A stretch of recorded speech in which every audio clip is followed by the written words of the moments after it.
All right, let's dive into a tax break that honestly a lot of investors just completely miss: the investment interest expense deduction. We're going to break down exactly how it works. So let me just ask you this straight up. Have you ever used a margin account to buy stocks?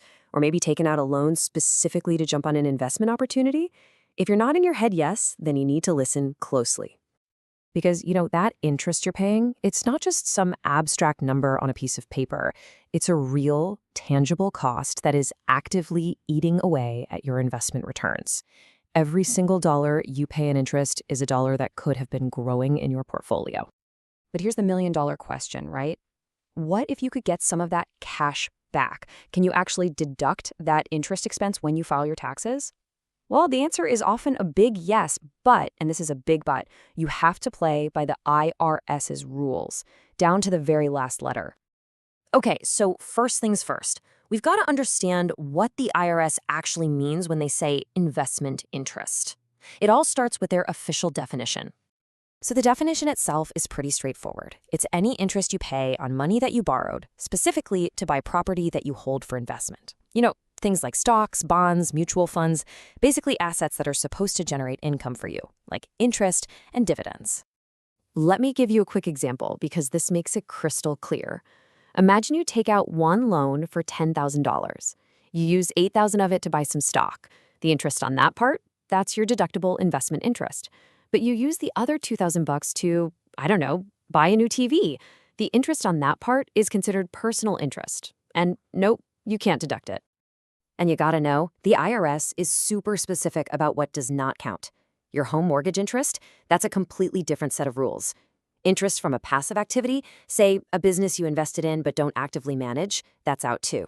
And this last one is a biggie. You absolutely cannot deduct interest on money you borrowed to buy something that generates tax-exempt income, like certain municipal bonds. And that brings us to what is probably the trickiest part of this whole thing: tracing your debt. What happens when a single loan is used for multiple things?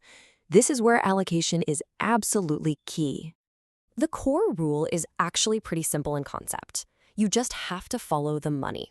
You are required to allocate the debt, and by extension, the interest, between its different uses, whether that's for an investment, a personal purchase, or your business. Now, here's a really interesting rule that actually works in your favor. When you start paying back one of these mixed-use loans, the IRS has a specific way you have to account for it. Let's go back to that $10,000 loan. Say you make a $500 payment. You might think it reduces both parts proportionally, but no, the IRS says that payment goes toward the personal part of the loan first. This is fantastic news for you because it means a larger percentage of your remaining loan is tied to that deductible investment interest. Okay, you did it. You've correctly identified your investment interest, you've traced your debt, you're so close. But now it's time to face the final boss: the net investment income limit. This rule is basically an absolute ceiling. The IRS lays it out right here in Publication 550. You cannot deduct more in investment interest than you earned in net investment income for that year. It's their way of making sure you can't use this deduction to wipe out all your other taxable income. So, how do you figure out what this limit is? Let's run through a quick example. First, you add up all your investment income for the year, all the interest, dividends, you name it. Let's say our investor, we'll call him Ted, had $10,000. Next, from that total, you subtract any other deductible investment expenses you had. For Ted, that was $3,200.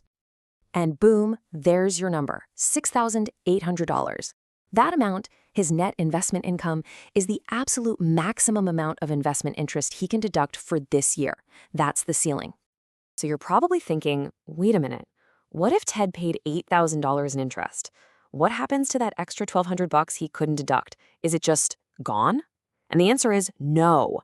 This is so important. Any interest that you can't deduct this year isn't lost. The IRS lets you carry it forward to the next tax year and the year after that, and so on indefinitely. We've gone through the rules, we've done the math, and now we get to the best part, the payoff. Let's see how this all comes together when you actually file your taxes. The official home for all of this work is a form called IRS Form 4952. It's literally named Investment Interest Expense Deduction. This is the worksheet where you put all the pieces together to find your final allowable deduction. And really, the final calculation on that form boils down to something very simple. You take your total investment interest expense for the year, which was $8,000 for Ted, and you compare it to your net investment income limit, which was $6,800. Your deduction is simply the smaller of those two numbers. So in this case, Ted gets to deduct $6,800. Okay, so let's wrap all this up.